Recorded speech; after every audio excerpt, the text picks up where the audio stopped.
not near somebody who's a leader, a person who know and understand that there'll be obstacles and trials and tribulations in life, yet they still take the challenge. New Orleans it's a very violent city. There's not much for the kids to do, and they're staying in trouble. They gotta find ways to help these kids in the city to stay out of trouble. You got the most talent in the world, but if you take that wrong path, it get you in a lot of trouble.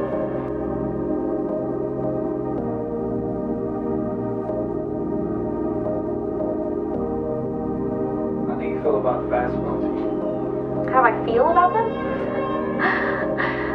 They are a unique set of individuals, but they're such a great group of guys. They have such potential, and they're very sweet.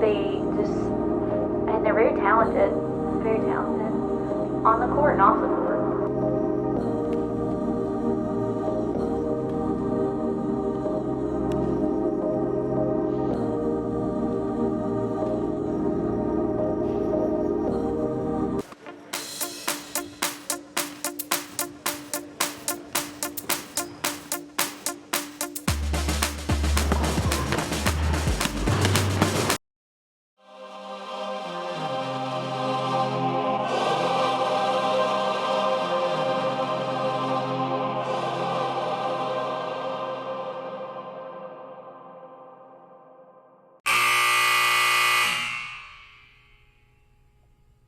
My name is Keyshawn Bates, and I'm officially a high school graduate who has dreams of becoming a filmmaker. This has been my dream since I was young, and studying for the next chapter of my life, I see I have a long road ahead of me. I am the GOAT, he's a GOAT. I am the GOAT. I'm the best GOAT we have. So you say I am a GOAT, right? A comes before what? D. My junior year, I began a journey with the Crescent City basketball team. And on this journey, I experienced the championship finals and a life lesson through the lives of others. You see, once upon a time, some guys tried to jump me at my old school. So a family from my church decided to pay for my tuition at a private school. Sounds familiar, huh? Sometimes you just gotta love white people. Sometimes. Crescent City is a small private school from pre-K to high school with about 200 high school students. Now, compared to my old high school with about 1,200 high school students and a 30-to-1 student to teacher ratio, it was a pretty large jump. My neighbor at the time who worked at the school would drive me every day. One day after finishing a wedding video, she gave me the idea for this movie. You know, they were just doing great things, and you saw how close they were, and you saw like the team was getting better. I mean, every year at the basketball games, they were getting better, and they were getting closer, and they were playing better, and they were, Sean, he helped me out so many times when I needed him, and I saw how much he was doing, and I saw how much, and it was just a wonderful story. I mean, like, it needs to be recognized. I mean, the boys have worked hard. They've worked hard in the classroom, out of the classroom, so, and Sean, good grief, Coach Sean he's molded them. He's put time and energy into it. This is Coach Sean, the head coach. He was down with the idea, and I saw a story I could possibly tell. Maybe they can win the championship. So I grabbed the camera and I started filming. I only knew one guy on the team, and he would be the first player I got to know.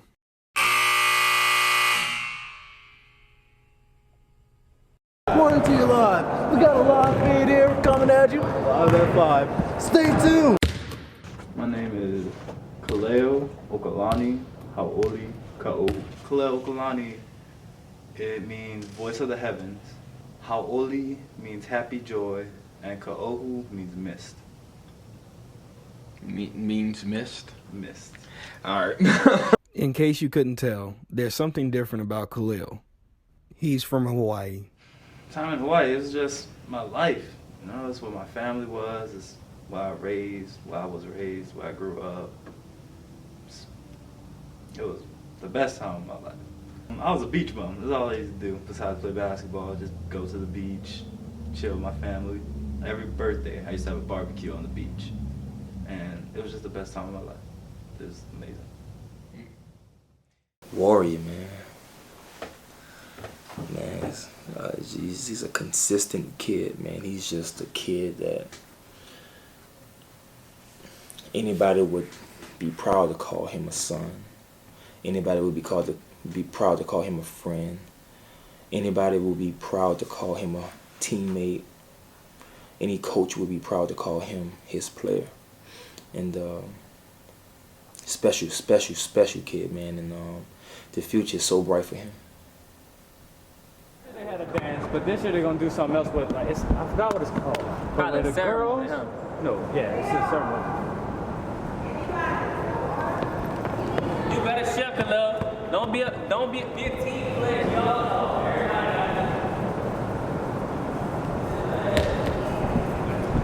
What you gave him? Huh? What you gave him? Pecan popcorn. I first met Khalil on like the second or first day of school, and he was sitting right across from me in class, and I would just talk to him and learn how he came to Crescent City. I was here at Crescent City my junior year at the beginning, and I came down here for basketball.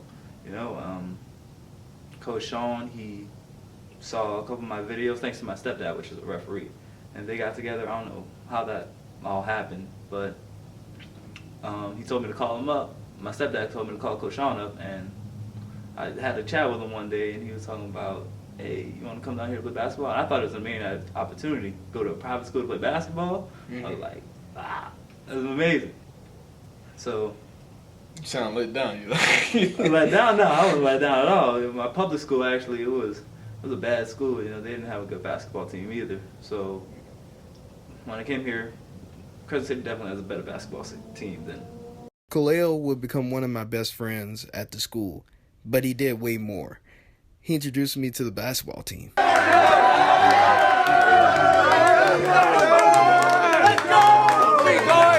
And the basketball team would introduce me to something called brotherhood. My name is Corey Johnson. Byron Cornelius Joshua. Devontae Harris. Derek Amir Dandridge. Dandridge. What about you, man? My name is Dominic Alvin Dandridge. Aiden Noah Dowdy. Jonathan Alexander Vaughn. Terrence Teron Smith. They just call me B. Just call you B. Yeah. Sean Frederick Dumas. Frederick Dumas. Where does the Frederick come from? My great-grandfather on my dad's side. I thought of Frederick Douglass. Frederick Douglass. These were the guys who I started the documentary with in my junior year. But looking back, we changed a lot. Sean, Slim, Glenn, Khalil, Koshawn. I'm Daddy. Keyshawn, Eric. Wait, how many is that? 16. 16. Johnny serves a punishment, putting himself before the team. And because yesterday wasn't his day, he elected to not think about his teammates but himself. And he elected to walk out the gym, walking out on his teammates. He elected to follow because he wasn't tough enough mentally. And I'm going somewhere with this. I've had numerous conversations with Jonathan, former leader, former captain, who say he's not a captain, about attitudes. And the Lord blessed him with an opportunity. Even when he didn't feel, see, the Lord ain't gonna bless you with an opportunity when you feel good. The Lord blessed him with an opportunity when it didn't feel good. Oh, well, okay. Watch this. To live out the conversations that we probably had about attitudes. Amen. Amen. And when it was his turn, hold up, Spirit. When it was his turn, Johnny had a decision to make. Johnny could have been a symbol of what to be or a symbol of what not to be. Amen. Cool. Amen. And Jonathan chose the latter of the two. Tell her like it is. Jonathan You ain't alive. he chose to walk out on his guys knowing that this was a test. Not knowing that this test could have been his testimony of what he be. Don't stop, pal. Mr. Vaughn. He going somewhere with this, y'all. He feeling that teeth. Feel that back. It's this. On a serious note. See, what happens with success is the devil don't want you to be successful. You know what the devil wants you to do? He wants you to just focus on yourself.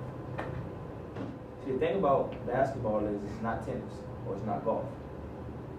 It's not based on just what you do. In order to be good in basketball, everybody has to operate as one. I got a B. Big booze. Carlos, we Alright, just gonna call you again. Alright, fine. for $3, $2 a piece. Not regular brownies though. They gonna have cookies at the bottom, and they gonna have Oreos. How you making? Your mama made? No, I made. I already bought this stuff in there. What is that? Yeah, I'm home. If I help you make it, I get it for the free. Hey man, show you what they look like. Yeah. I'm What is he making? You probably saw that on Twitter. Yeah, It's not about to kill how you make it. No, I'm gonna help him make it. I'm gonna help him make it. Yeah. Not as sweet as they cost what it brown. I'm gonna help you make it though. Yeah, I want to see how it changes. This is a regular day, right before practice. Give me the camera now. That's how you win a basketball game. That's how you come back and win a basketball game, because we real like that. We real like that. We real like that. Boys like that. These little boys. These little boys. He getting killed. He getting killed by Kevin, man. Come on, man. Keep killing him. At one point they killed you. That's all they think. You foul. That's a foul. I'm doing the little things, boy. Fouling. I'm doing the little things. He get killed. He get Don't touch me. Up in New Orleans. Two dribbles. Trash talk is important, y'all. Keyshawn. In the culture, you gotta be tough. How you be tough? You gotta talk trash. When the white guy talk trash, because you gotta be able to back it up. No, hey, I'm calling it. We're winning though. We're gonna win. Oh, my bad. Ref didn't see. My bad. Ref didn't Let's see. go. I ain't react. I ain't gonna react. Check him. Hey, how y'all get water, man? My team didn't get water yet. Oh my God. That's messed up, bro. That's messed up, bro. Our team didn't get water yet. That's messed up. You cheat though every time. You check him yet. I checked that. Oh, my bad. Ref didn't see it. My bad. Take your word.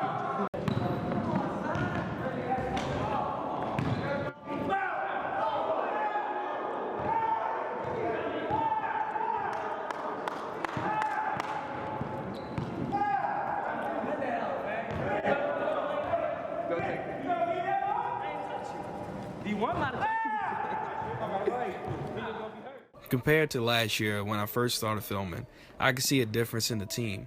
This year we were much closer. I guess because last year was just all new to us. It was our first time to making it close to the championship. Looking back, I never noticed how some of the guys were overlooked. Guys like Tay and Aiden. How you feeling, Aiden? I'm feeling great. I think I work pretty hard. I try to stay after practice every day and get some shots up.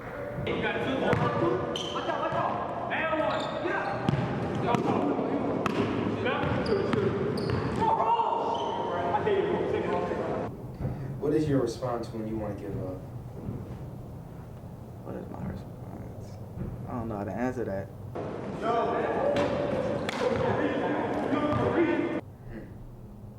It's like you don't know the answer. I wouldn't give up.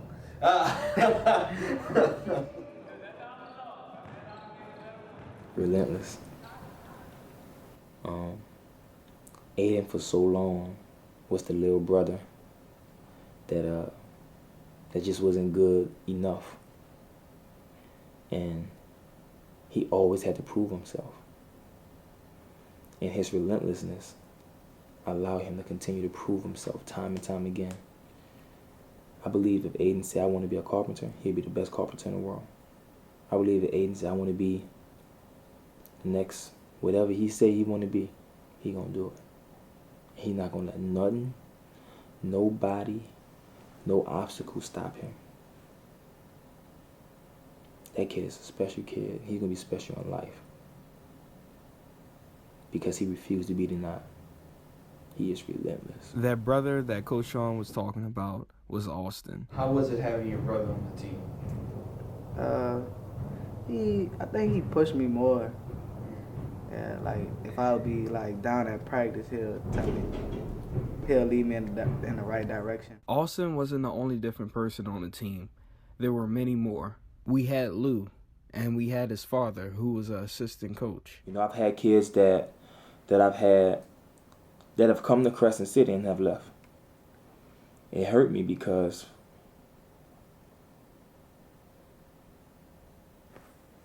I love all my kids beyond them dribbling the basketball. But yeah, it hurt. Because we're talking about somebody that you love. You know what I'm saying? Just imagine a loved person leaving your life. So I wouldn't say in those instances I'm hurt. I would say that I just miss them. But I know they're doing something special with their life. Last year was different. Their world started to open up, and I saw they just weren't athletes. Describe to me what you guys are doing right now. Oh, we just the daycare food. You know, we help the little kids out, bring these food. You know, we love the kids. Smitty love the kids. Here, Corey and Terrence are doing work study, a way to help financially with the players' tuition. One of their jobs is to take food to the daycare. Another form is to clean the tables or work at the snack shack. This all takes place during lunch, and all the guys usually sit together, but not all the players were eating. So I noticed one day that the boys weren't eating lunch. Not everybody, but there were a good number of the team members that were in the cafeteria not eating lunch, and that bothered me. And so I just started providing food, and so they would come to my room and hang out during lunch and eat ramen noodles. And the trade-off was they were in my room, and so that gave me a chance to talk to them and connect with them, spend time with them. Those were some of my favorite times at Crescent City. Miss K was a high school English teacher who openly loved and supported the basketball team. While working 2 jobs, she still provided food, but she also provided in many other ways too. I would go and talk to Miss K and say, Miss K, we need this, we need that, Miss K, and this is what I'm going through right now, and this, you know what I'm saying? And she would listen, and a lot of people listen, but she would do. When I first got here, there was a stigmatism that, the athletes just wanted to be athletes, and a lot of athletes would fail. My second year, Terrence and Byron was on varsity, but they couldn't finish their year out because they failed a class, so they couldn't finish the year. Me and Miss K put together this the Pioneer Peer Tutoring program, where after every day, on certain days of the week, those student athletes, especially those that are struggling in certain areas, we partner with the National Honor Society for peer tutoring, because statistics shows that students learn and peers learn better from their peers. We had a 2 or 3 page student failure list was minimized the next year to 1 page. Why did you buy food? Why did you spend those time? That's a hard question because I did it because I love them, and that's really all I can say. And I know that that's not something that's tangible. That's not something that you can really nail down. I mean, there wasn't one moment where I said, I'm going to be this kind of teacher to these kids. It was a series of moments and a series of decisions that led me to be in those situations where I was doing things like feeding them lunch. And it was because they were my family, and they were my kids, and they were my boys, and I cared about them, and I wanted to see them succeed, and I wanted to see them reach their full potential, and I wanted to see them feel a part of Crescent City and be happy with where they were and be happy to be a pioneer and happy, you know, to be at the school. And it was really important to me that they knew and that they know that they have a support system. And I'm not the only one who goes out of my way for them, but there are a lot of people who don't. And so what connected you to the basketball team? one day, my first year of teaching, with Corey and Cy. And Corey's still, of course, playing for Crescent City, and Cy went on to another school. But for some reason, I just had a good rapport with them in class, and I had always had a good rapport with Coach Sean. We'd always worked together to make sure that the kids had the best opportunities that they needed to succeed. But there was one day in particular, it was close to the end of the school year, and Corey and Cy were walking home when I passed them in my car, and I offered them a ride to Cy's house. And so they jumped in the car, and as we were driving, Cy said, "Miss Kay, will you adopt us?" And I said, "What?" And Corey jumped in and he said, "Yeah, will you adopt us?" And I said, "I am mean as a teacher. Why would you want me as your mother? And you already have perfectly good parents. Why do you want me?" And Corey said, he was like, "I need that." He said, "Yeah, I have parents, but I need someone who's going to stay after me and tell me, you know, what I'm doing wrong and what I need to do better." And Cy jumped in and said, "Yeah, but we need a school mom. We need someone to look after us." And so I said, "All right." How did you get the name Peanut? Miss K started calling me that. That was my English teacher. Speaking of Miss K, how was your relationship with Miss K? She was real close. She helped me out when I needed extra help and all that. She like a second mother to me.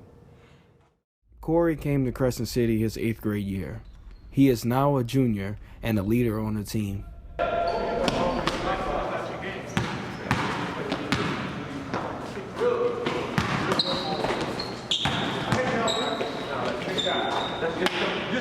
Most of the time, Corey is silent and to himself, but I can tell he was special to the team. Tell me how you got into basketball here. Did Coach Sean scout you or anything like that? Yeah, something like that, yeah. I played summer ball, and Coach Sean came and watched me play. And he talked to my parents, and he talked to me, and he wanted me to come here because he thought I could do something with basketball. Your dad and Coach Sean have a relationship, like? Yeah, he coached Coach Sean when he was in the 9th grade at St. Really? Yeah. Really? My dad used to always tell me how good he was. Loyal. You know, Corey's been here the longest out of all of the kids.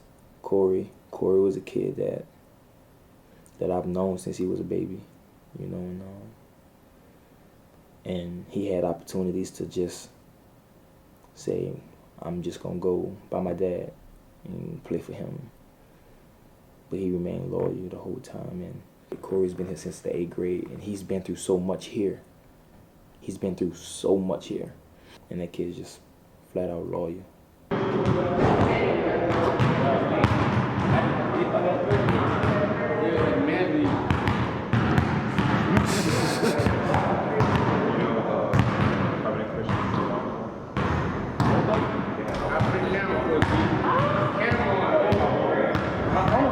During this time, we were gearing up to go to the championship. This was our first attempt, and it was major for the school also. No Sprites, no Coke. Matter of fact, I'm doing some house visits. I think I'm gonna spend some time at y'all houses tomorrow. I know when I go to D1 and D2 my house, they're gonna have all healthy stuff. I mean, straight salad, no salad dressing, carrots.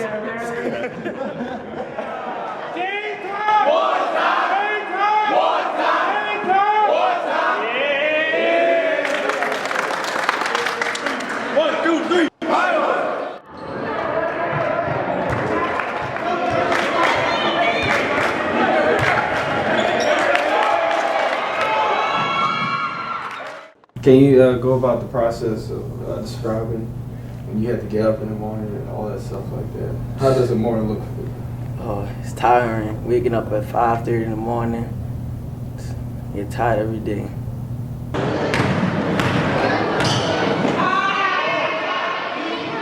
How do you go about balancing like school and basketball? Well, I try to focus on school more than basketball and try to set them apart. and have time for school and have time for basketball. It was a day that he had gotten kicked out of class, and he had class next door to me, so he got kicked out of that class and came and sat next to me during my planning period. And he was working on an essay, and I had a chance to help him with it. And about halfway through, I looked at Byron and I said, Byron, do you know that you're a really great writer? And he just had a natural gift for writing and for putting words together, and that struck me. It reminded me that you can't put someone in a box, because all I knew about Byron was that he was one of the guys on the basketball team, and I didn't know him as well as the others because I didn't teach him. He's a really great writer. He's a smart kid. He's someone who's kind of ahead of the game. When did you start playing varsity? My 7th grade year. I asked him one time, I said, Byron, how are you so good at sports? And he said, I don't know, I just am. And he just kind of embraces what he's good at and he runs with it. That's Byron.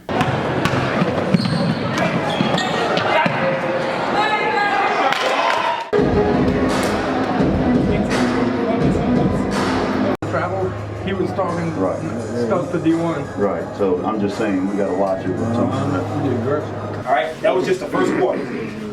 The score is 0-0 right now. Matter of fact, let's put a chip on our shoulder. We down 20. All right, now pay attention. D1, Johnny, all my guards. Number 11 is frustrated.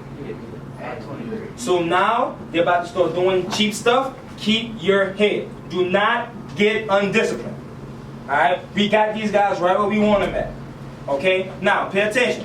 To keep the temperature up. It gotta be hot. It gotta be hot. We gotta keep that basketball up. We gotta heat it up. These guys are about to fold. Number 21's the only ball. We gotta pressure him. When number 23 get the basketball, Khalil, he cannot go right. Regardless of how far we were winning, Coach Sean always pushed the team because he knew we had a long road ahead of us. And crazy enough, I joined them on that road. At the time, I had no job, so I went everywhere, from practice to the games. But still, Coach Sean accepted me. The guys accepted me. I was terrible at the camera. It was all new to me. I remember I was in the van with the guys, and this was during the first game. It was tight and it was hot. And I just started filming the guys, and it was weird because nobody knew what I was doing. But regardless of how weird I was, the guys still accepted me. The team was good at accepting people regardless of who they were. Here's one obvious thing. Majority of the team is black, but it didn't matter.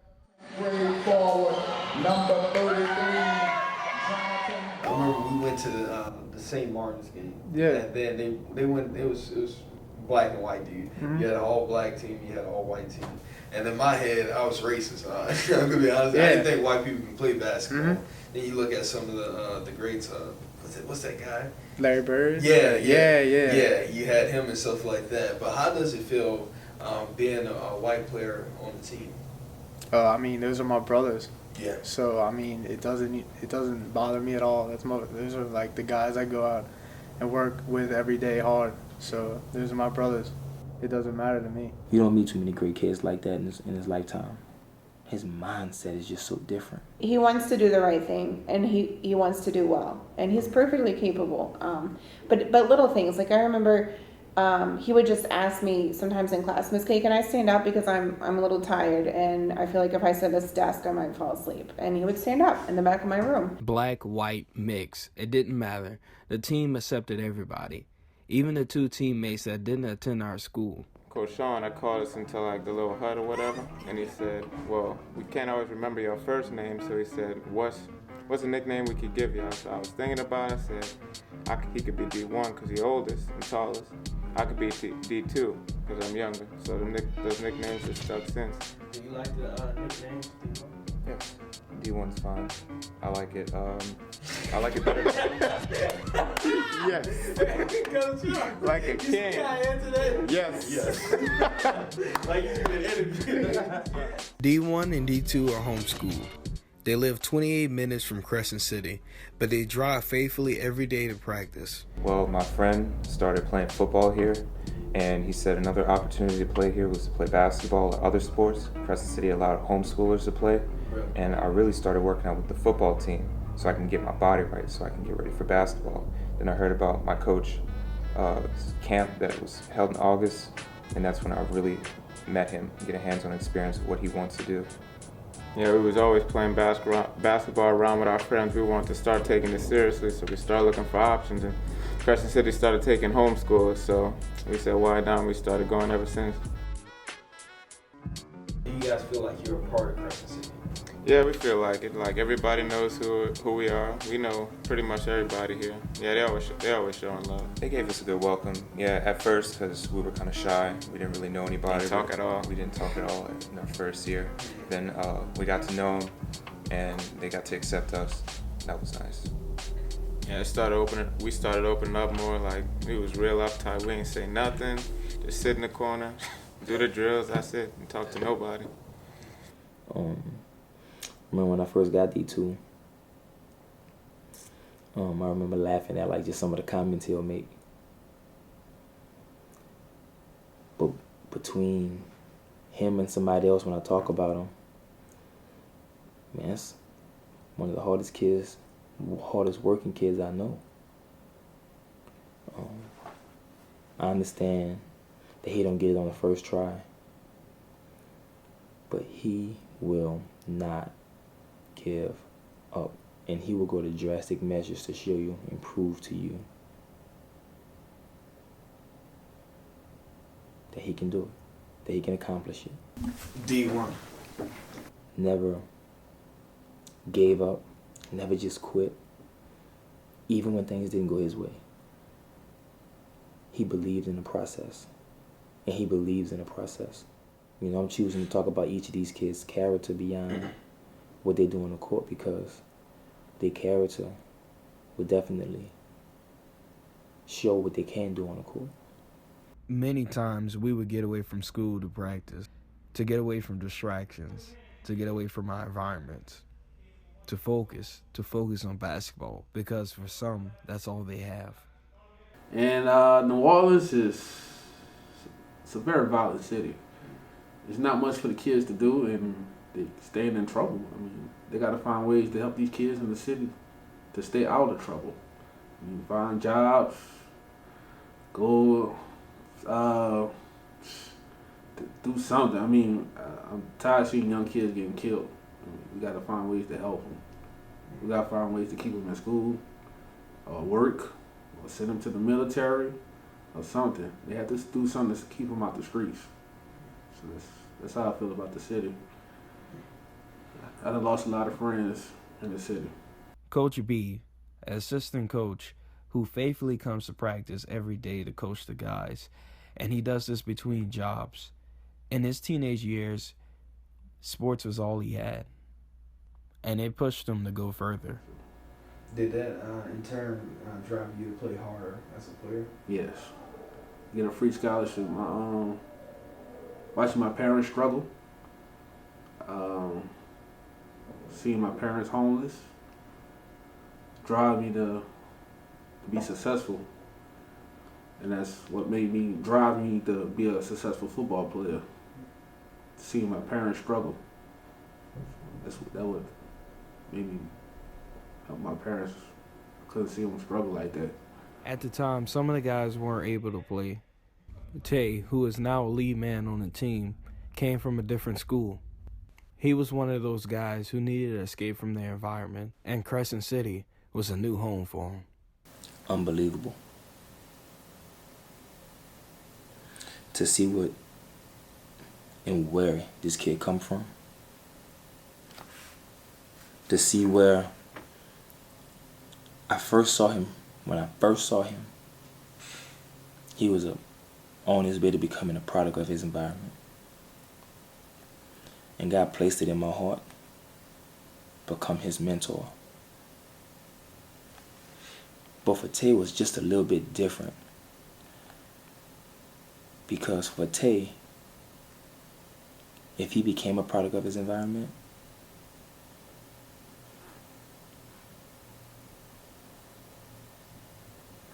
there's a strong possibility he would end up like his friends. You'd be reading about him in the news. But I believe God gave me the bond with Tay to help him. And I fuss at him enough so that whenever he's thinking about making a crazy decision, he can hear my voice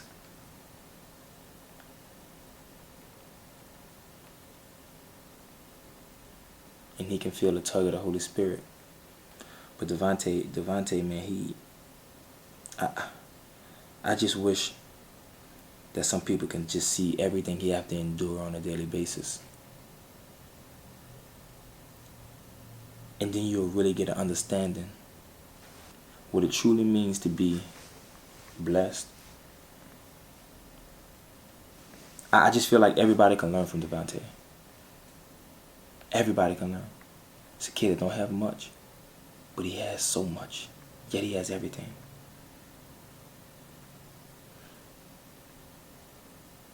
That's what I learned from him every day. The Dump, a neighborhood built upon an old dumping site. Coach Sean drives here every morning to pick up Tay for school. Tell me about the Dump, man. Describe the Dump to me, because I'm just a suburban kid, and there's a lot of white kids here who probably see it. So describe the Dump to us. Dump for like chicken heads. Chicken heads. For real. What is a chicken head? Crackheads and stuff like that. Crackheads. The hot girls wandering around. The hot girls. Yeah. They try to get you Keyshawn. Come over, dude. No, I'm gonna drive past. Hit that gas pedal. Yeah. Is it dangerous in the Dump? Sometimes. Sometimes they be shooting. Violence they be having around now. So, like gangs and stuff. What type of gangs do they have?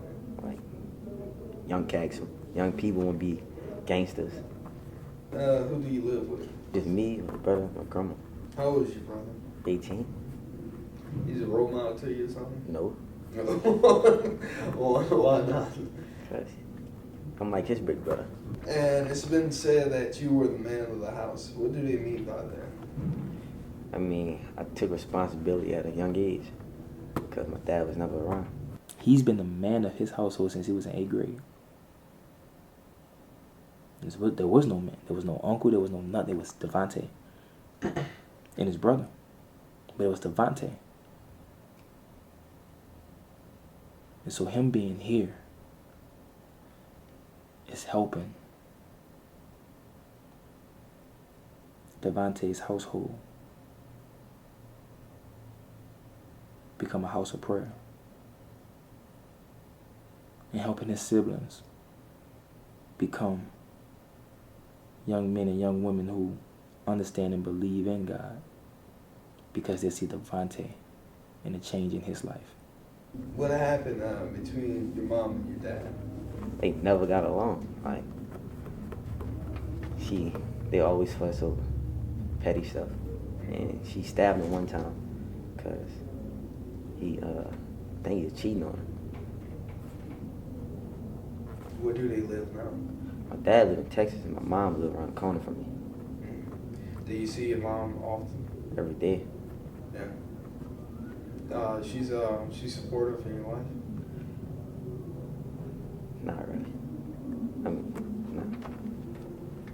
What made you not go down in that lane? Playing basketball.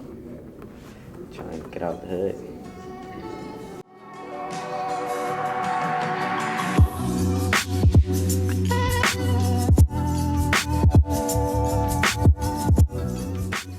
Do you feel outcasted when you come here? What you mean? Do you ever feel like, what's the best way I can put this? I guess you say alone. Nah, I feel. Why you don't feel alone? Cause like I know people on the basketball team, and I'm still getting to know most of the people here. So you found your place on the basketball team? Yeah.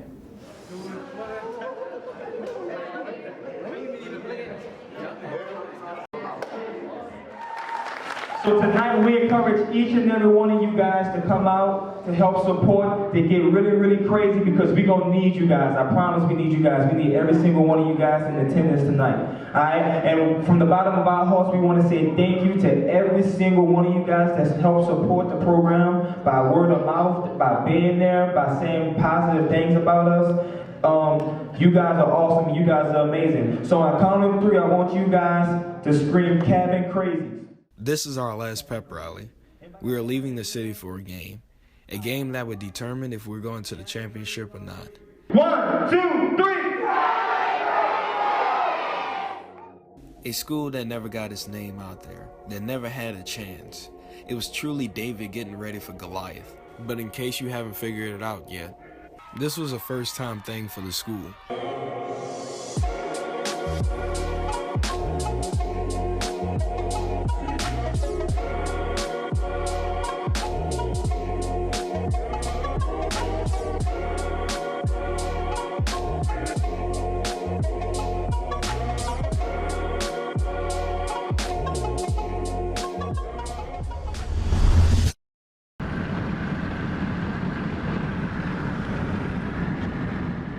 We drive an hour and a half in a hot van to arrive and play against Southern Lab High School.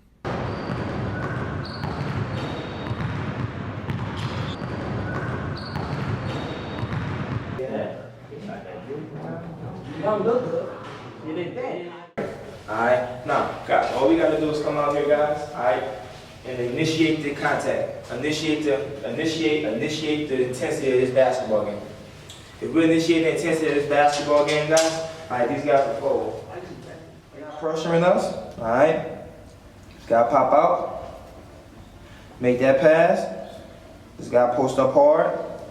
Alright, what this guy do? Flash middle, what this guy do? Wait. Go opposite.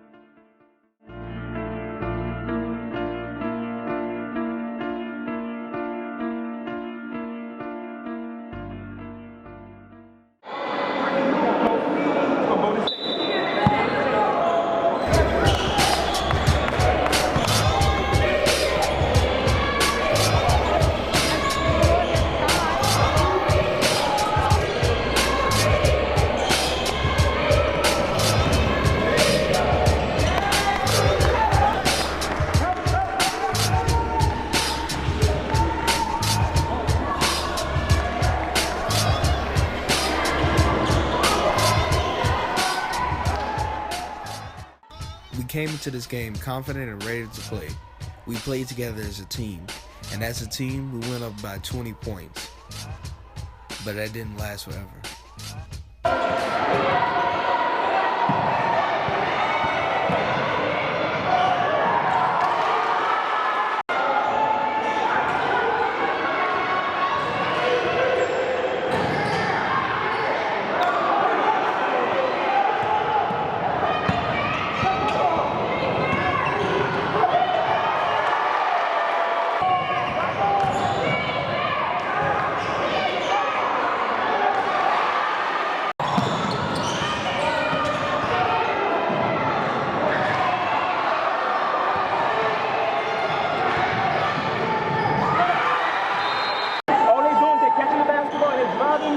We gotta stop these guys from driving middle. All right, next, we gotta stop the basketball. They can't handle the ball, but we gotta stop the basketball. All right, we gotta protect the paint. Jay, we gotta box that guy out.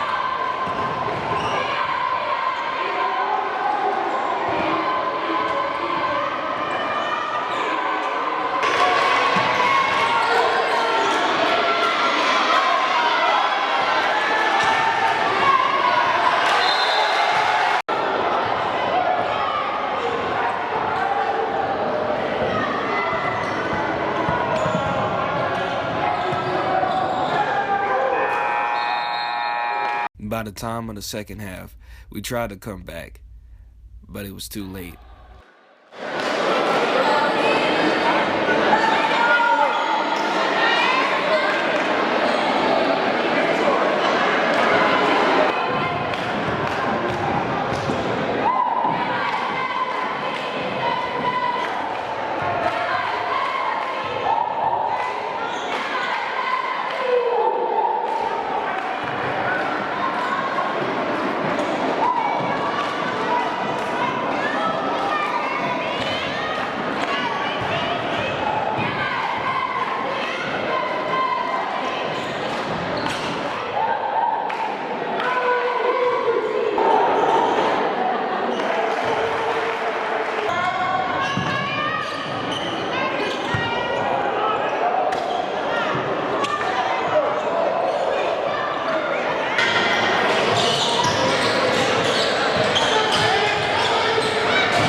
Despite us losing, we were always taught to have perseverance.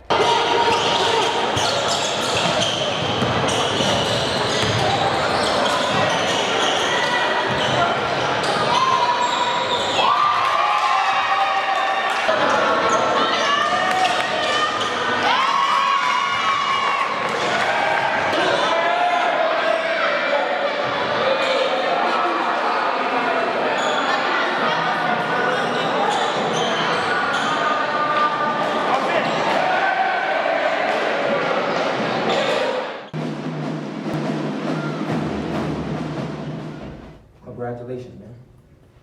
It's been a pleasure and honor coaching you guys this year. It's been frustrating sometimes too, I won't lie. But it's been a pleasure and an honor coaching you guys this year.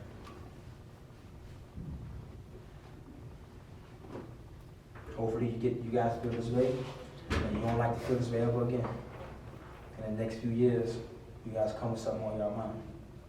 With this taste right here in your mouth. Because you guys are going home too soon. It's not time for our season to end yet. You guys are going home too soon. But keep your heads up, man.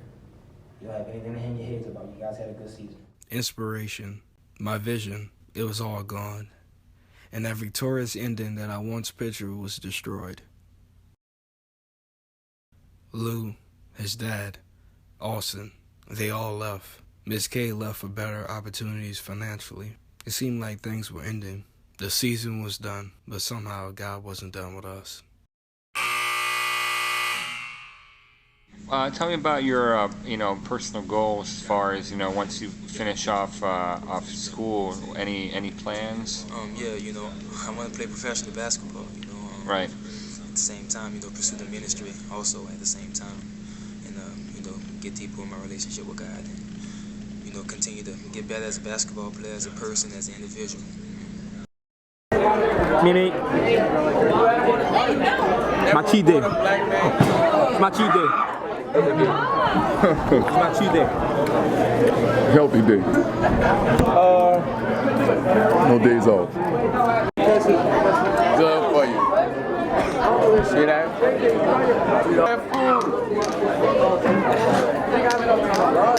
Come on, man. This year, things have changed.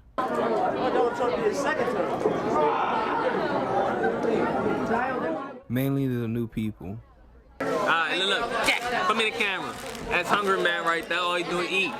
All he do is eat. That is true. That's all he do. That's annoying. That's annoying. He just annoying. Man. Never shut up. That's boy. Hey, Sean, you can take him out. Cut him out. Cut him out. What do you mean? And Eric. But how do you feel about the basketball team? Eric don't know what you're talking about. I know what they're talking about, I don't know how to answer. And we have new assistant coaches, Coach Lowe's and Coach Logan.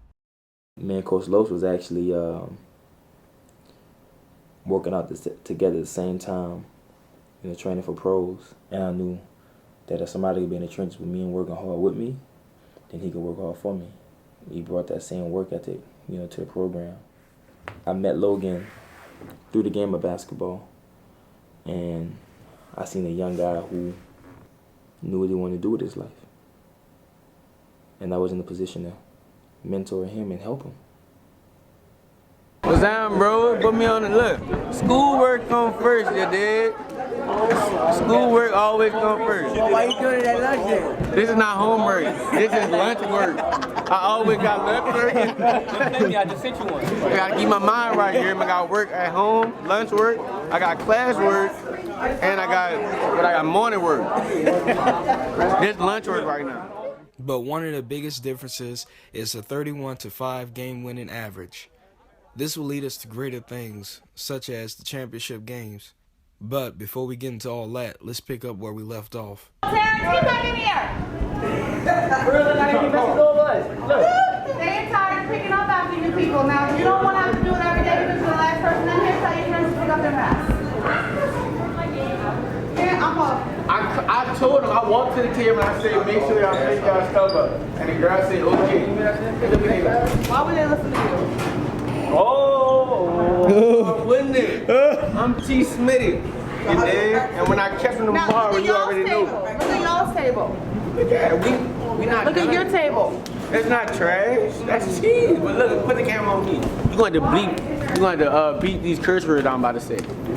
When I catch him again, I'm going to smack him. Camera on me so you can get these curse words I'm about to say. What curse word? I did not say curse word. He got it on camera. I did not say that. I did not say that. A whole year passed before I touched the documentary again. I would film games here and there, but I lost the vision. I just filmed life. And through the lives of two guys, I found more than inspiration.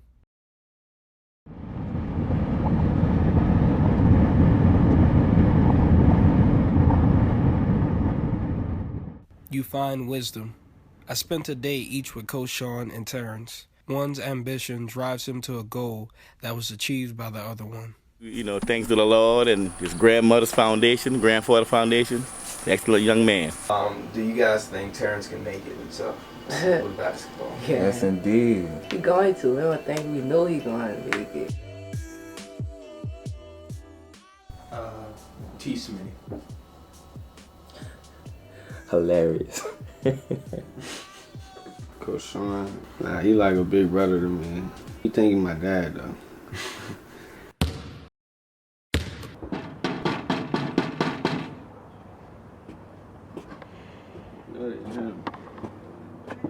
TJ.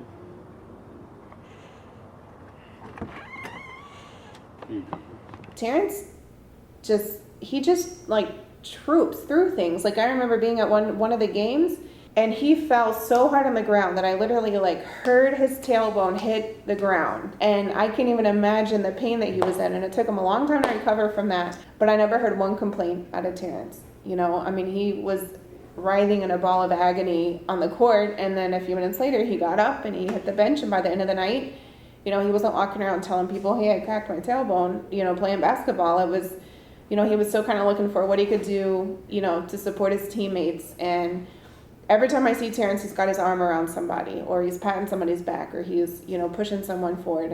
And to me, that's who Terrence is. Tell me about the West Bank, man. The West Bank is like one big family. Like a lot of people don't know, but everybody like stick together, grind together. Everybody just want to see everybody make it out. And just like he said, one big family. One car ride displayed that. While we were visiting Terrence's family's church, they were having a fish fry. Uncle Mose, I told him everything he knows, everything. You gotta record everything now. And I'm telling you right now, if he say, tell him who taught you everything you know. Huh? My grandpa right here, my uncle. You walking with Dr. Crutcher? Yeah, I ain't using them. You ain't using. Why you ain't using? I can walk. I don't want to look stupid. Let me see you run over there and run back. I can't run. Y'all come on and get y'all a plate. Where he grew up at? So we just trying to get this done? I say get your plate. I ain't say shake my hand. Everybody's grinding. Auntie Joy. Just do an interview. That's my auntie Bernice. How you doing? That's my auntie Marianne. Get me look good. I want to look good. I want to look good. My grandmother good. You want to look good. I want to look good, baby. I want to look good, Look, do something. Hey, good day. West Bank like one big family. The West Bank isn't a neighborhood like the Dump.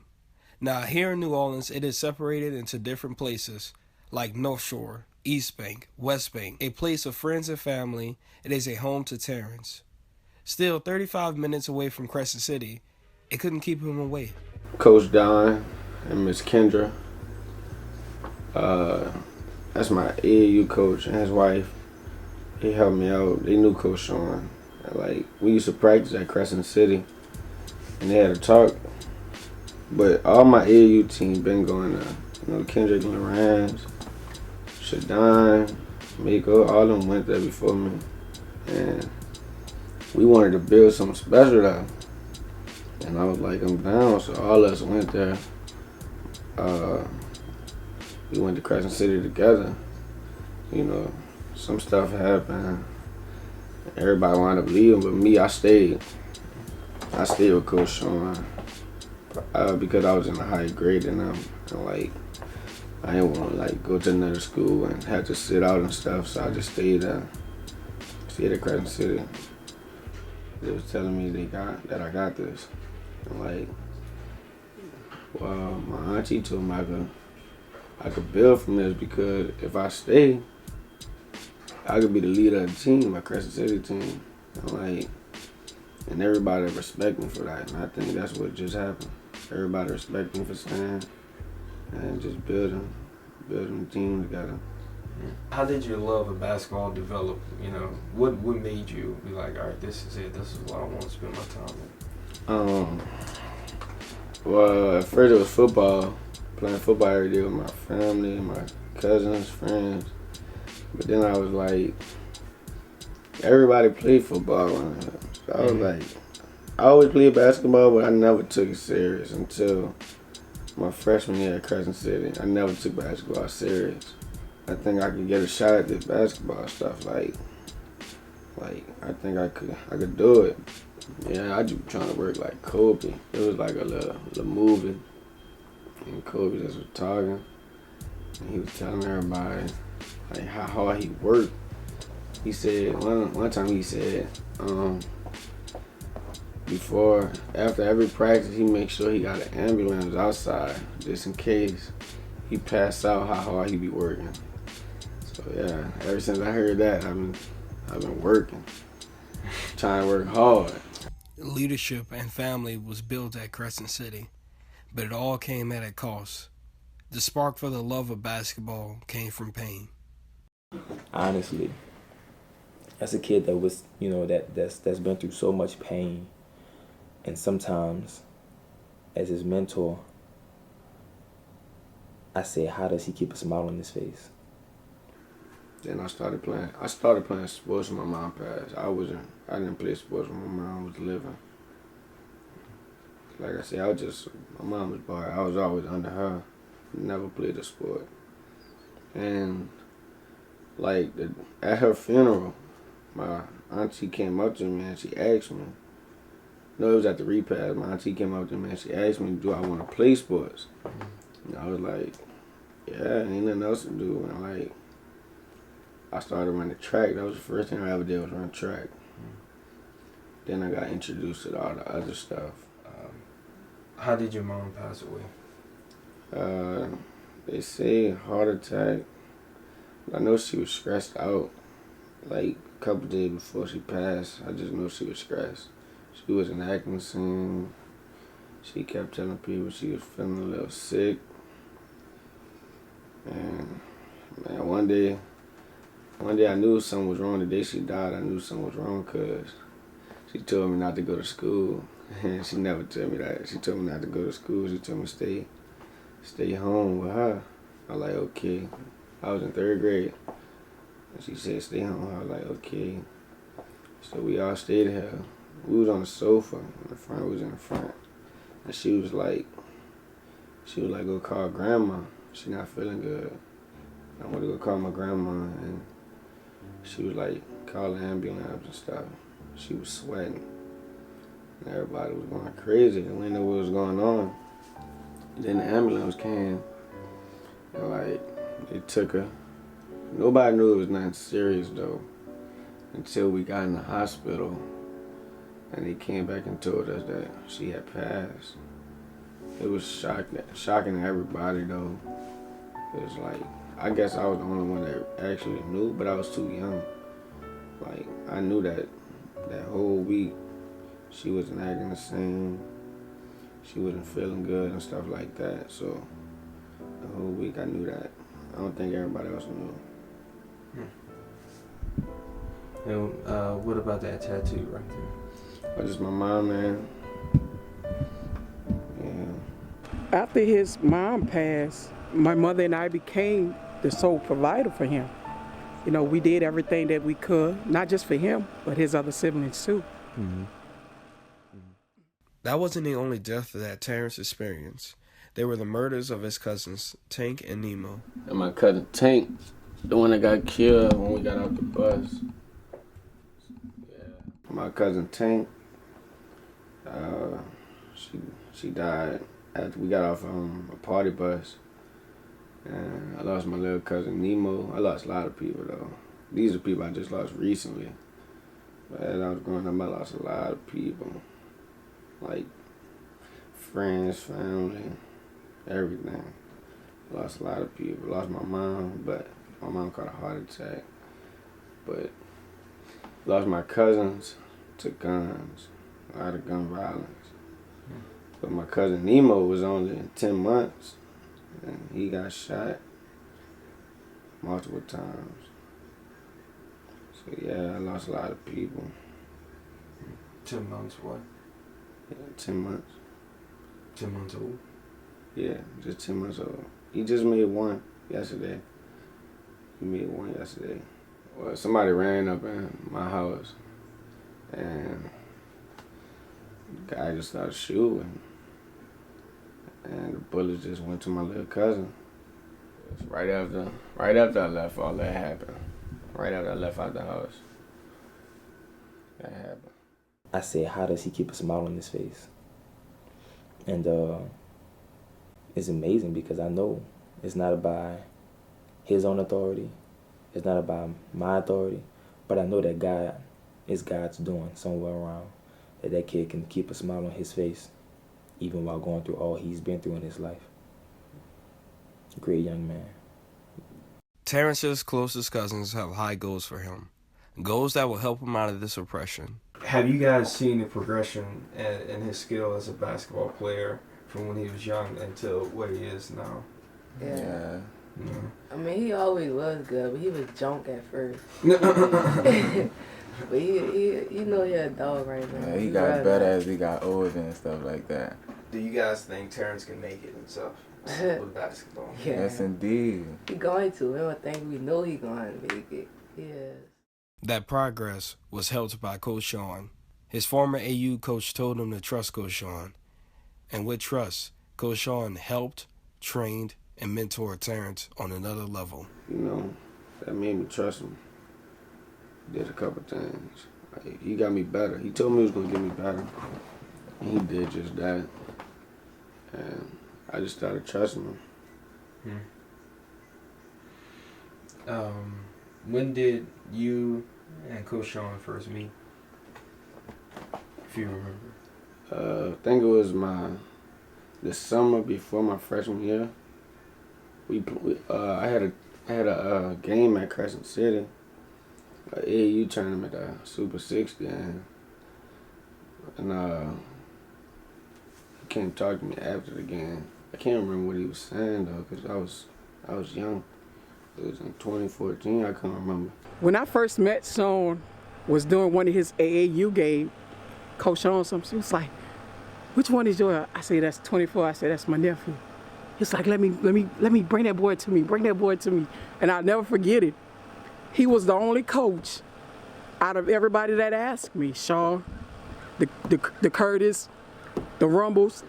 He was the only one that actually called me and say, "Let me have Terrence. Let me have Terrence." And for me, having him in his life and playing that father figure roles was rewarding in itself. And for that, I thank him.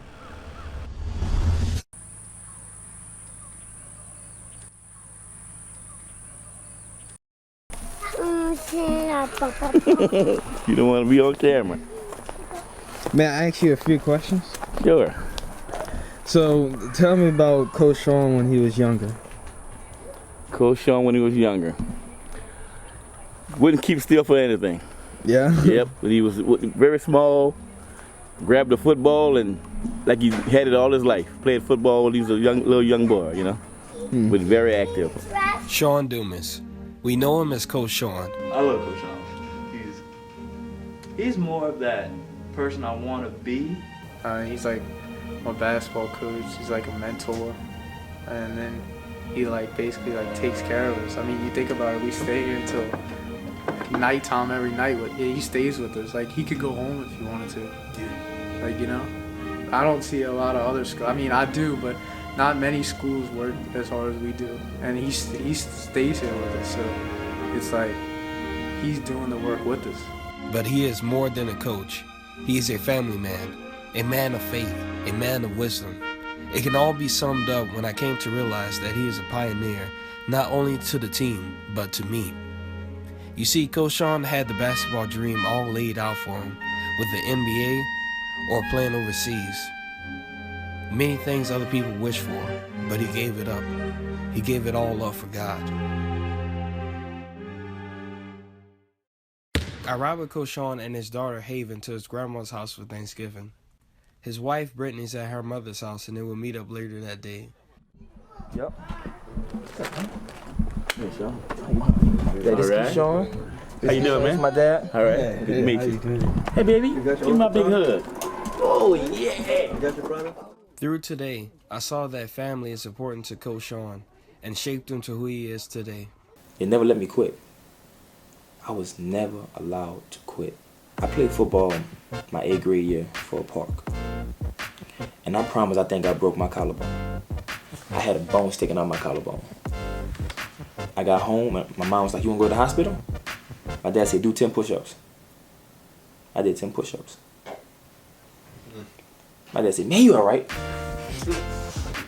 But I was all right. I finished that season. Not saying that my dad wasn't like no crazy drill sergeant parent. You know what I'm saying? Like, oh, you're trying to live his life through me. He wasn't like that. You know what I'm saying? He wasn't trying to live his life through me. You really paint the picture. I met a different man. Every evening was a competition, basketball, or football. Not so much baseball, but it was always a competition between his 3 brothers and I. Coach Sean was pushed into the world of sports by his 2 brothers. It would encourage him to be great. That's why I learned that's why I learned everything from. I just wanted to be better than them. And I'm pretty good. So if I'm pretty good, you know, they had to be pretty good. I just wanted to be better than them. That's it. That's it. They were really good, man. They were amazing. Like, the whole neighborhood would come to our house to play basketball, and they will fight for my brothers to be on their team. Yeah. That's what I dealt with. They will fight for my brothers to be on their team. Like, when I first started playing organized football, you know what the first thing I said? I'm going to play organized football because guess what? I'm going to be better than my brothers. That's it. Then I started playing organized basketball. Guess what? I'm going to play organized basketball just so I can be better than my brothers. So we used to be in the backyard, and me and my daddy would play against my 2 brothers. And, you know, me and my dad would win because, you know, he was real good. And guess who had to feel the wrath of that? This guy. So what was your first passion? Football. Football. Why is that? I was very aggressive as a kid. I'm pretty aggressive now still. But, man, I was just aggressive, man. I was, you know, I just love contact. You know, playing sports was just, you know, playing football was my passion, man, because nobody could tackle me. I was fast. You know, I played running back. Man, I think if I would have went to any other high school, I probably wouldn't be a basketball coach. I probably would have stopped playing basketball. You know, I was getting recruited by all kinds of different schools. Jesuit, Curtis, Brother Martin, all these different schools. Romo, everybody wanted me to come play football for them. Before even basketball. You know, I played basketball, but it was just to stay in shape for football. Do one probably pretty soon. In February. Yeah. Oh, it's a video. Yeah. Oh, yeah. I thought it was a picture. I'm about to go my doctor. Love you, bro. Love you too, man. Yep. Coach Sean's cousin is trying to make it to the next level in football. He tries to help him by giving him the right connects. So the competition gonna be high, you know what I'm saying? So I like that. Yeah, you know what I mean? And like me, I can get you ready for a basketball workout, you know what I'm saying? But them gonna be pros that's gonna get you ready for pro workouts, you know what I'm saying? Like pro football players. So you want me to look up some information for you, bro, and I'll talk to a few of my friends that work with them. I can do that for you. Yeah, I love that, man. Yeah, I got you. And you say December, huh? Yeah, I got signed up in December, early December. I gotta. So when is the actual timeline?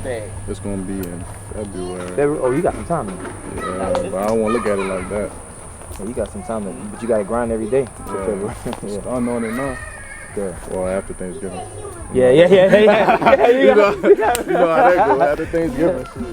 So what made you go with basketball? Well, basketball, they had more exposure. You know, you have AAU. AAU was just becoming hot down here.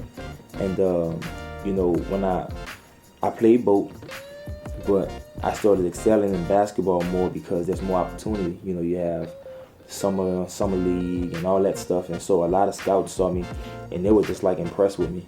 And so, you know, I guess when you have more opportunity, and you know, I got ranked I was ranked #1 in the state for my class. You know, I was, you know, all that stuff, all district, all you know, all that kind of stuff. So, a lot of colleges were definitely attracted to me because of for basketball, because they seen me more play basketball more than football, if that makes sense. Despite being wanted by colleges, Coach Sean would run into some troubles.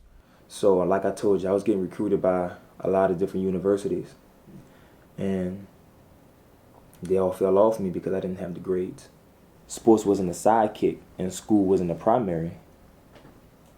It ended up prohibiting me from doing what I love to do. My senior year, you know, I realized that I wasn't going to get inside Miami with Perry Clark, who was the head coach. I realized those schools that was recruiting me, those big schools that was recruiting me, they fell off me because I didn't have the grades. But that didn't stop Coach Sean. In a matter of time, he would find his way again. And I was working out at Xavier, and Xavier had all the pros like the NBA guys, J.R. Smith, all the guys that played for the Hornets, but the Pelicans now, but the Hornets. At that time, you know, Brandon Bass used to come there, you know, DJ, everybody used to come to Xavier to work out. Man, I was really good, man, and I caught the attention of the coach. And he said, "Sean, what do you think about coming to Xavier?" And I was like, I didn't want to be mean, but I was like, you know, you can talk to my people. Coach Sean would go to Xavier University. I looked at it as a second chance in life. Why you say that? Well, I couldn't go Division I because of my grades. I felt like God gave me a second chance to do something I love to do at a high level. You know what I'm saying? Where he would achieve many accolades. My freshman year, I won Freshman of the Year. I led the nation in steals. I led my team in assists. My sophomore year, I was invited to this big camp named Adidas Nation, which is one of the biggest basketball camps like for colleges and for high schoolers. I played with some of the likes of Derrick Rose, Kevin Love, DJ Augustine, Darren Collison, Lance Stevenson, you know, all those names are in the NBA. My sophomore year, we won conference. I won Louisiana Small School Player of the Year. I'm the only person in Xavier history to be an All-American 3 years in a row. I made All-District, All-Conference 3 years in a row. Each year I was either #1 or #2 in the nation in steals. I was always in the top 5 in the nation in assists. I believe I hold a school record for the most steals. I'm a part of the 1,000-point club at Xavier. And, you know, I was able to accomplish a lot.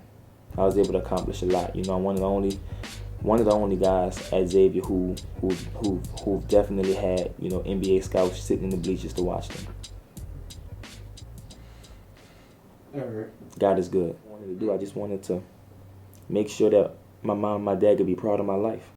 Despite all the accolades, there was a change coming for Coach Sean. So I had this teammate, right, that nobody wanted to be his roommate. But that was my guy. Like, I loved him. All the freshmen were like, man, I don't want Ryan as a roommate because Ryan listens to these crying songs in the morning and like he be praying like early in the morning. Like, I don't want that boy as a roommate. You know, because you in college, you know what you're trying to do. You know what I'm saying? I guess you want to live the college life. Mm-hmm. So, American Pie. Yeah, lo and behold, because he was a point guard, and you know, because of who I was, my coach wanted me to mentor him, so he can, you know, when I leave, he'll be, you know, the point guard that, you know, he wanted him to be. So guess who was the roommate? This guy. I was sleeping and I woke up, and a song by Jonathan Stockstill, "Father You're Glorious," one of the most beautiful songs I ever heard in my life, man. I think now. But that song, I want to say like 6 o'clock in the morning, getting ready for school. Awesome God, mighty King. And I'm like, oh Lord, what is this dude doing? So then I hear this dude praying. I'm like, oh Lord, I got a whole year of this. One day we was in the room, and he asked me a question. And he said, Sean, if you were to die today, and you were to stand before God, and he was to judge you by his standards, not your standards, but his standards, would you be innocent or guilty? And I didn't even answer him. I just stood there. And I just walked out the room. And I went to the study room. And I was in there by myself. And then immediately I began to reason with myself. Well, I might lie, but I ain't hurt nobody. Or and I tried to start reasoning with myself of why I was a good person. But what about God's standard? And if God was to judge me by his standard because of the lifestyle that I was living, I was definitely guilty. And I wouldn't be living with him eternally. And so once I realized that, man, God began to just do a work in me. There was a change in his heart, but there would be a change in his life. Do you think basketball is your calling? I don't know yet. I'm kind of lost. I don't know because I'm putting in the work, but I'm putting in work everybody else said, but no colleges said. If no colleges said, it's pointless. It's like, what you doing it for? If you want to play on the next level. But if I stop with it, I don't know what else to do. A lot of stuff happened. I worked out for New Orleans Hornets, and Byron Scott was the coach, and Byron Scott loved me. But during that time, it was the recession, so they cut their roster slots from 15 to 13. The Hornets at that time had 11 guaranteed contracts. And because I came from a small school, they wasn't going to draft me.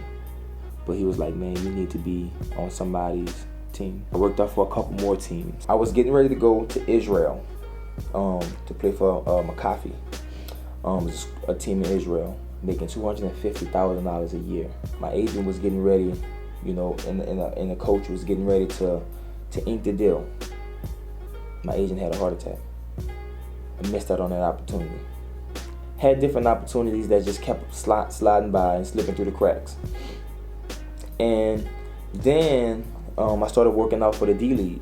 And I went to the Idaho Stampede workout. They ranked me the best point guard there. I was lighting it up. Then I worked out for the Rio Grande Vipers, which is a team up in Houston. Lighting it up. If anybody I was going to get drafted by one of 3 teams. Either the Maine Red Claws, who one of my good friends and mentors, Randy Livingston, who's now the assistant coach at LSU. But he was the head coach for the Maine Red Claws. He was going to draft me. One of the coaches from Idaho Stampede, the Rio Grande Vipers. One of those 3 teams was going to draft me in the D-League draft, which is developmental league for the NBA. It's getting to the point where my agent was supposed to put my name in the draft, and he had another heart attack. So I got a couple phone calls, and guys like, what's going on? Why your name not in the draft? And I'm like, I don't know. I couldn't get in contact with my agent. I was working out every day, and I needed to get a job because my mom, my dad. I just got a new car. I was staying with my mom, my dad. I was driving back and forth to New Orleans every day. So they was giving me gas money. They was giving me spending money. They was giving me all that kind of stuff. But my dad said, I know you're pursuing basketball, son, but you need to get a job in the meantime. And so lo and behold, I went to my high school game. And I'm sitting in the stands. And Coach Barthay is the head coach at St. Aug at this time. And he called me in the office. He said, Sean, come to my office. I want to talk to you about something. I knew what it was. I knew he had a job for me to be a coach and a teacher. But I said, no, I'm not going to do it. A week or so go by. No pro job.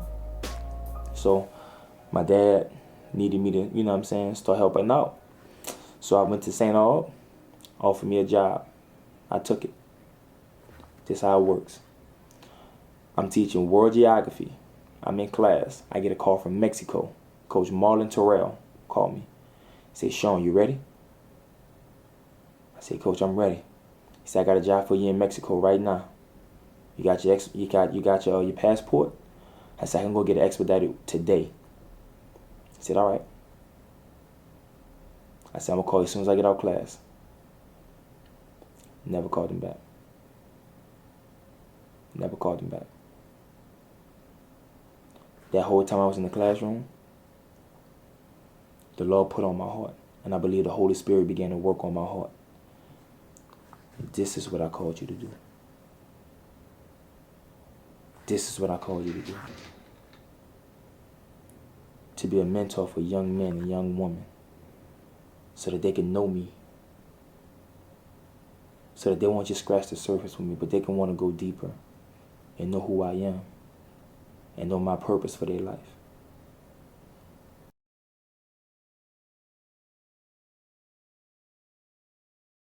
And that was the start of Sean Dumas becoming Coach Sean. I learned from Coach Sean about following God's path, and God's path led me up to this point. I saw defeat, but it all had to work towards something.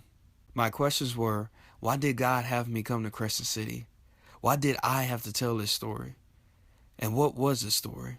In Sean's life, it narrowed down to the decisions he made, and I decided how God wanted me to figure out this story. By watching movies. I was going to take the movie Hoop Dreams to school as a surprise. The plan was to act like we were going to practice, but we were really going to watch the movie. It was supposed to be a way to relax as a team, but unfortunately, it didn't turn out that way. So today is Friday. It's the 30th. The time right now is 10:39. I'm just getting home, and I'm just still kind of.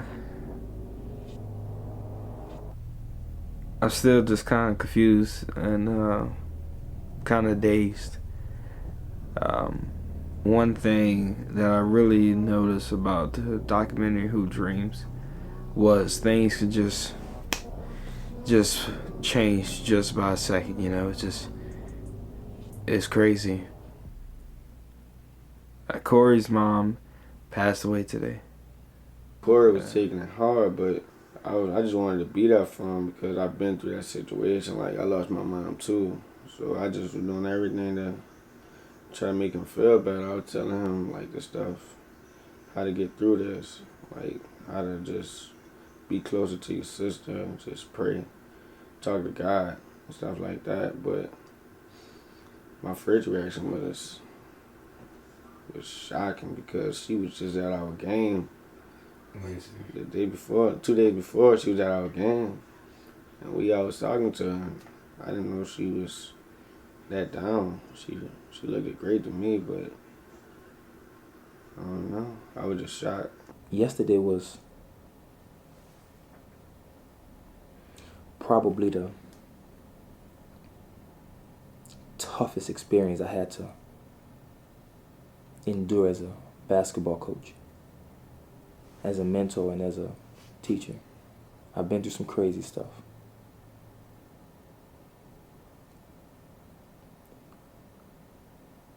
But yesterday, before practice,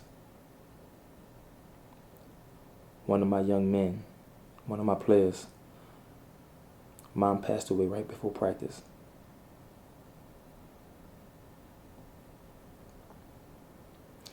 And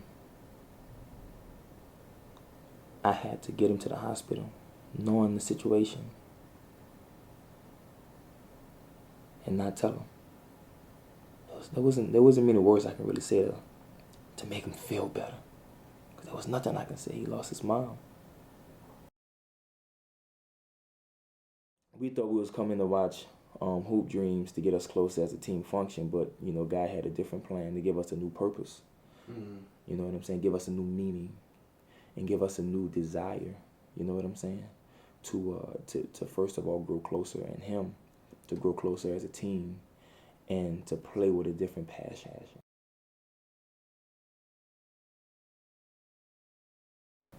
What was your goal? In coming to Crescent City? Yeah, when you came to Crescent City. I came here as a basketball coach. the best basketball team in the state. Not only the best basketball team in the state, but a team who do this for God. And a team who understand that we're nothing without God. You know what I'm saying? So I really wanted to build a different kind of dynasty. A lot of people just want kids with talent and just talent. But I wanted to build a team of well-rounded kids that can go off to any facet of life that they wanted to and be successful knowing that God is their pioneer. My kids are not babies anymore. They're young men.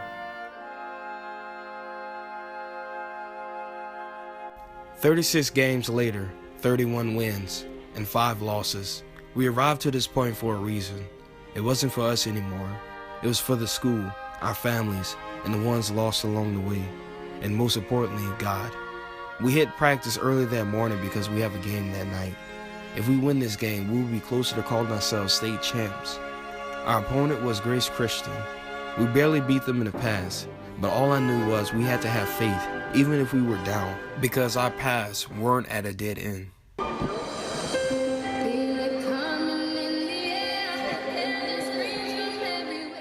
Honestly, I want to see us, man, play so together that it's freaking unreal. I'm talking about pressuring that basketball, somebody being in help side. I mean, help, I got your help, I got your help. I want to see when one of our teammates do something good or bad, giving each other dap when things are up and when things are down, because basketball is about runs. If a team scores 2 points, that's a 2-point run. That's a run. This is a game of runs. All right? You have to be able to handle the roller coaster. Backboard of 6'2" junior, number 1, Aaron Smith. Backboard of 5'10" freshman, number 2, Byron Joshua. Backboard of 5'10" junior, number 3, Corey Johnson. Backboard of 5'10" junior, number 5, Devonta Harris. And at board of 6'4" junior, number 33, Jonathan Vaughn. The head coach is Sean Dumas. The moment felt unreal, but regardless of how we felt, it was time to play.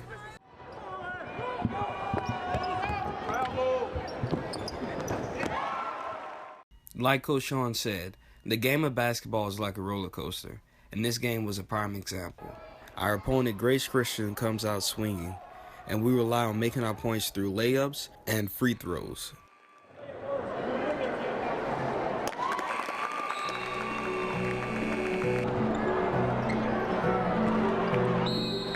Unfortunately, one of our leading men, Johnny, gets injured, a sprained ankle.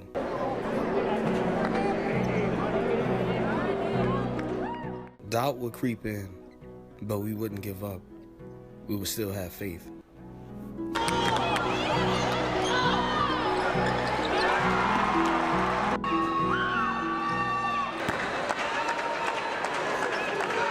And even if we had the faith of a mustard seed, it was enough for God to use.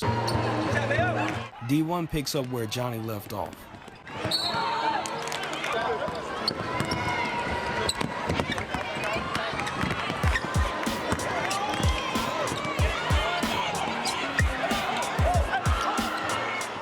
And every little chance, struggle, mistake, we were there to pick it up.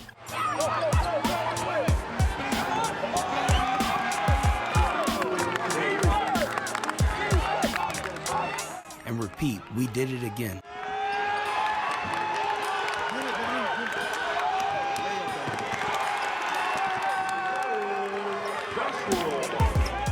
And the guys played as if it were their last, because we were only up by 2 points by the second quarter.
But in the fourth quarter, we played for legacy because by then we had it in the bag and nobody could stop us. That's it, nice and wide. D1, opposite of that basketball. All right? Now, whoever's number 5 guard, whoever's number 5 guard. All right, I don't need that. All right, let's go. Let's finish strong on. Let's go. Bring it home. 1, 2, 3. Finish strong.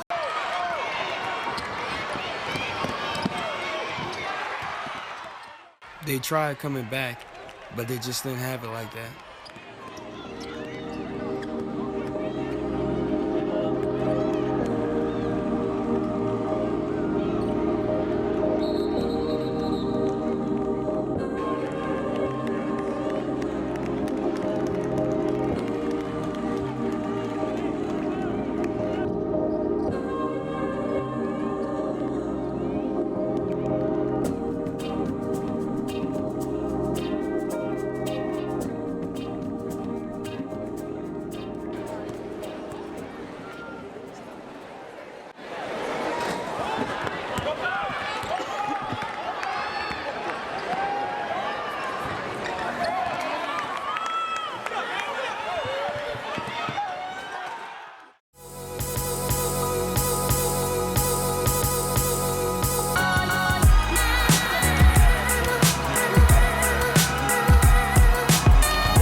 That's been at the school for 1 year.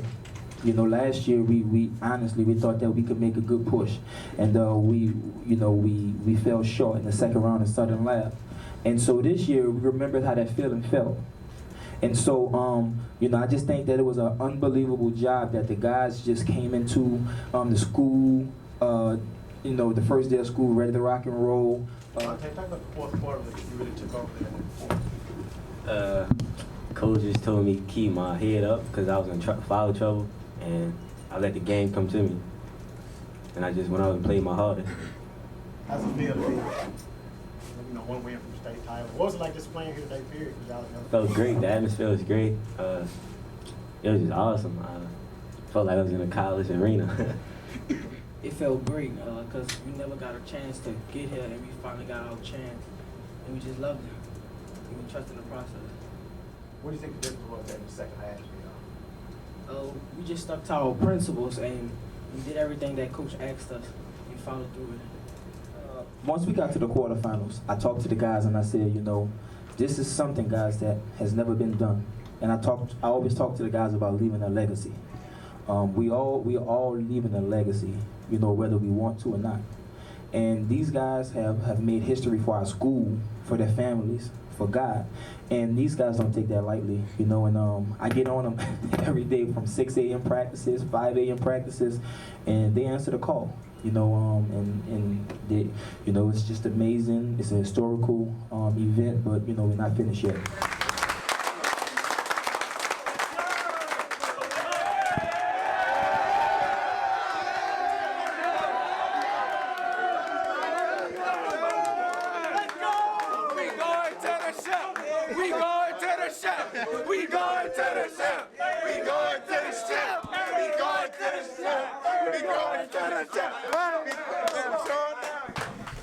Yes, it's a great accomplishment. Yes.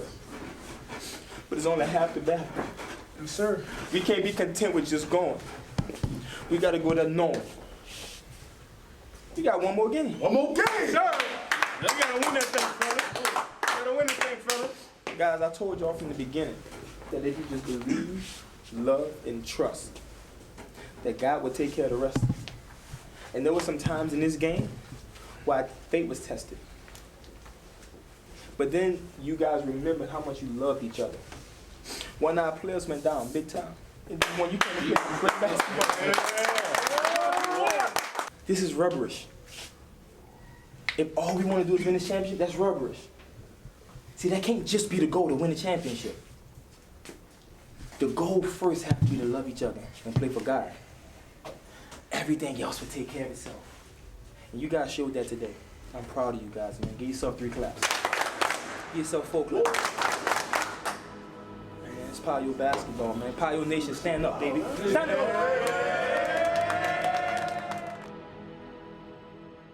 Give me your thoughts on Jehovah Jireh. Man, they're a great team. They play together. You know, they work together, and you know, it's gonna be a great game on Friday.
Hi, family.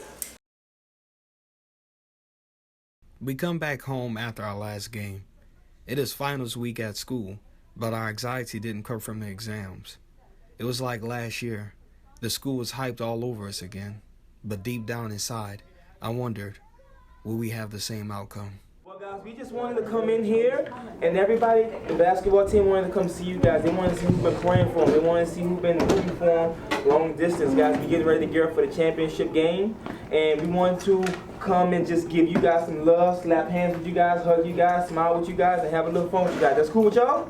Yeah. Let's have a party in here. People, we having a party. We don't have any food in here. I have food. It's in my book bag. Yeah, but there's not enough for everyone. That is. It's juices. Juices aren't food. They're juice. And I'm gonna say 4, 5, 6, and you guys are gonna say love. We're gonna say it nice and loud, okay? Ready? 1, 2, 3. 4, 5, 6. Love. Defense. Talk, defense. Stay up, Byron. Stay up, Byron. Charge, Terrence.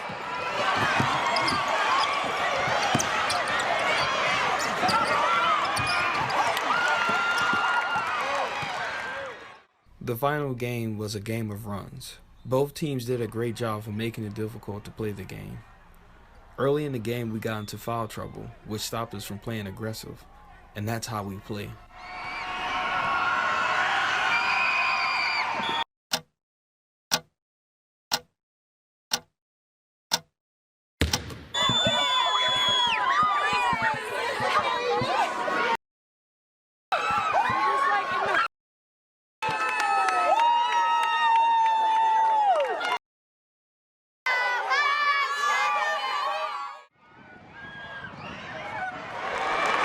On the Warrior, 21, Trenton Payne. Chris Hurst, team second. At the line for the Pioneers, number 3, Corey Johnson.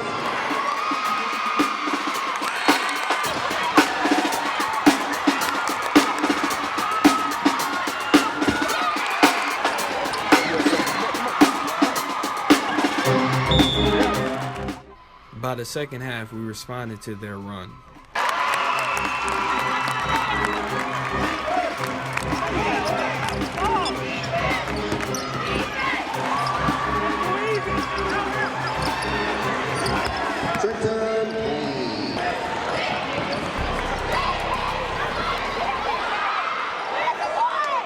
But foul trouble hunted us again, and sadly, we were down 12 points with only 5 minutes left in the game. Their guards at will. Johnny and whoever on the block, all right? Listen at me carefully. We have to make this adjustment, all right? Now, there's always was an adjustment, but we got to make this adjustment. If we're in transition and one of the guards are dribbling at you, changing sides of the floor, don't stay on that same side. So my question is, did you expect any of this coming from Hawaii? Nope, not at all. my Hawaii team wasn't good either, cause they wasn't good either. They never made state, man. They last time I was there, we won 2 games all year, and we wasn't good at all. So, but coming here, I was like, man, I looked at the team. It was kind of small. I ain't seen no bigs, so it was like, dang. Back to 2 games in a whole year, but made the playoffs. I was like, okay, I see it. The next year, I was like, hopefully we can do it again. Hopefully we can get to the next round of the playoffs. Hopefully we can just make it to Lake Charles. We made it to Lake Charles. I was like, what now? Finals. I don't want to stop there. We got to win.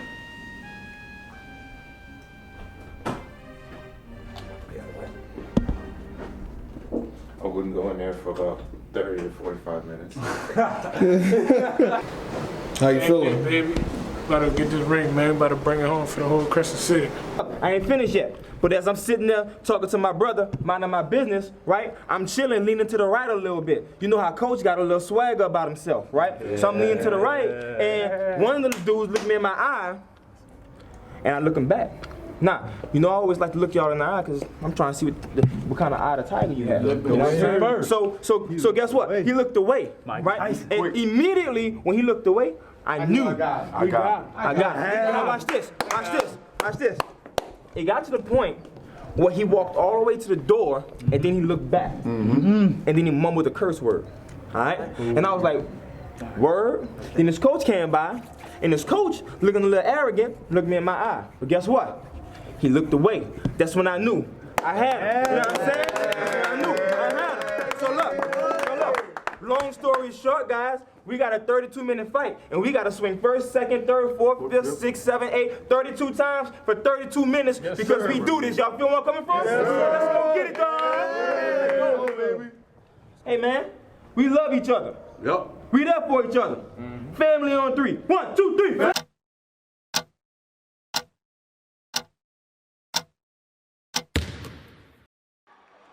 Coach Sean told the guys, this is our last 5 minutes of high school basketball. Let's finish strong. We rallied back into overtime and took control of the tempo and the momentum of the game. The guys played like they loved each other.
After a few more plays, we end up having the same score, 58-58. We go into overtime. You called it. You called it. I told you. He's from Baton Rouge. Ready, Tate. You ready, big dog? Come on, Tate. Yeah, Tate, right up. Put your hand up, Tate. Right up.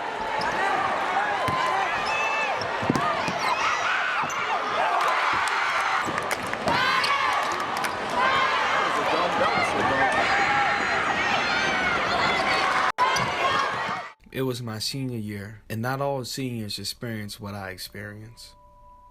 It wasn't just the championships or the rings. It was much more. You see, school starts to make you feel institutionalized after 12 years. And once it's over, you ask, what's next? And for some, all you may have is your talent. That could be basketball, filmmaking, etc.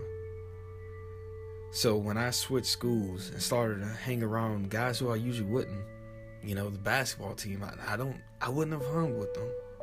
Why did I do those things? Because God was my pioneer. And wherever I go, I learned not to be afraid because he was already there. Coach Sean had the guys' passion and their dreams. But if he would have made a different choice, he would have never impacted players' lives or minds.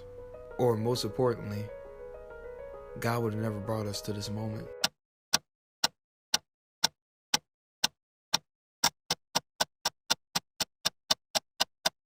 I can't stay.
Remember, we was down 10 points. We still came back and fought. We never gave up. We was down 10 points. Let them volunteer. All that hard work. Let them all out. All that hard work. Let's go, man. All y'all. You the man, dog.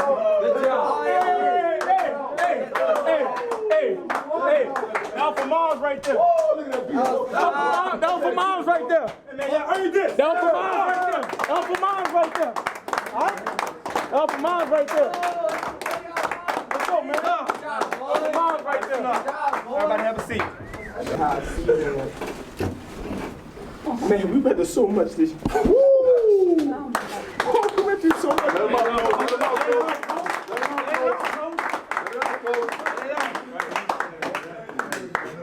But this is the real reason. This is the real reason why people cry. Think about everything we had to go through. Think about all the things we had to overcome this year. Oh. God is good. And I told y'all that you guys were the selected few. You guys are the army. God was before us today. And we, just like Coach Smith said, we could have gave up. We went down by 12 points. We could have gave up. But guess what? We clawed back just like we've been doing all our lives. And we had to continue to persevere. Continue to persevere. We had somebody on a bum ankle. We had people got poked in the eye. We had all kinds of different things that could have stopped us. But God said, you were the selected few. That's right. What's up, man?